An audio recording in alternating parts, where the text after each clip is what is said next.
pu chairman le kan working president zom tak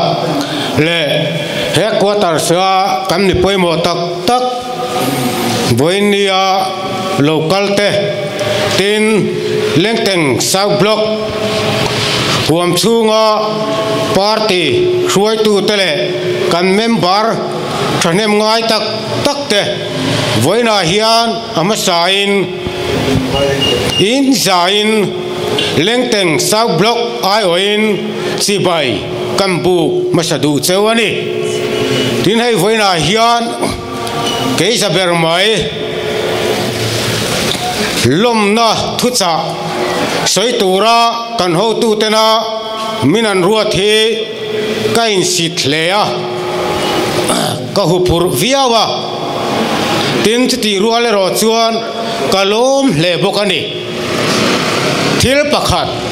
min ngai tu chuatir nge nge a voinia kan ho tu ten he program lian taka e hun min pe ka hian ai ngmo zongin lo ngai thalo ula chu thil pakhat min ngai tu chuatir chu man lain ching chip se dam doya chuan me chea eng lo hiang nge ye an tia ta chuan tlangwal pakhat thia se ta ching chipin chu pitar pakhat an mu fuwa kha an vadi lani chu pitar chuan o ke ya ta kher kher tlangwal o me chia nula le nu tlon tlai thatak tak an tam om ve ne hinga tinge ke ya ta kher kher atia aloin sit lea chitiang chia chuan voinia hian kan ho tu te ke aya tlon tlai thatak tak trong kam thiam tak tak an tam te lul ne lom na thu cha soitura ke za ber mai minan ruati kain sit lea kalom le bokani tia kha kan soi masadu ani tin hei masaberin voinia hun thale hun lutak mai min petule min buat sai sak tu pathian chunga lom thu kan soya ama hi voina hian kan lomin kan welcome tak mewani ti hi kan soi masadu ani ador le chuan kan headquarter sia kan ho tu te abekin kan working president buke sab danga le atim te local an hun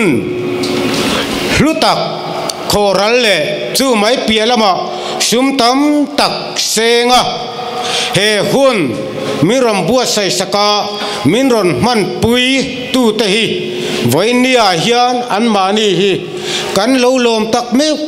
mewa an chunga hian kan lom tak zet ani ti hi lengteng south block ai oin kan soile du bok ani tin adot le chuan nachina kan ngai khak tang khan he kan bial he thing tlang khua chengker tak tak har sa tak tak na tho tur ngai em in dai lo renga ko sa te kan ni chuti chung chuan he hun mang turin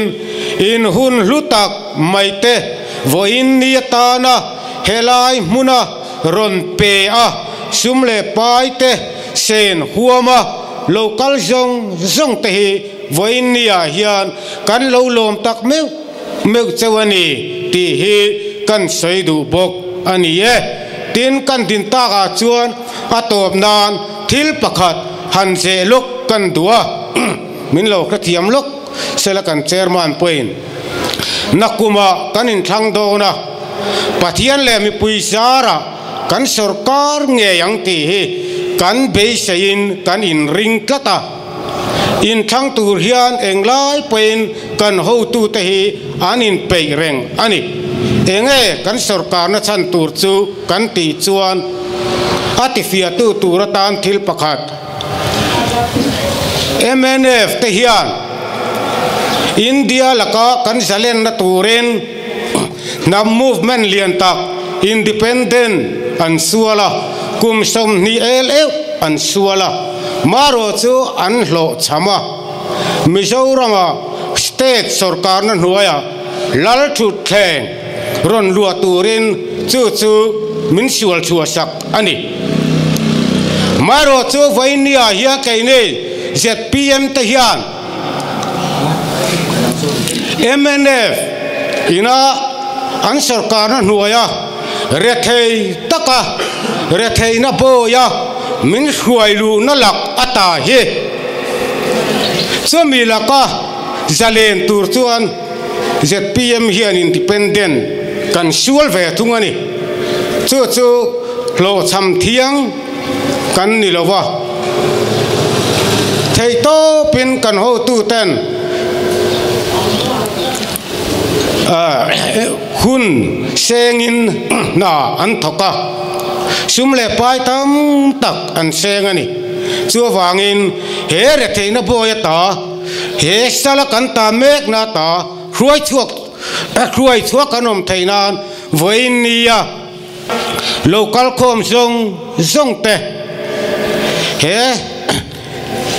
ZPM lam lo hoya he party a thei to chuaturin kan som bok chawani kalome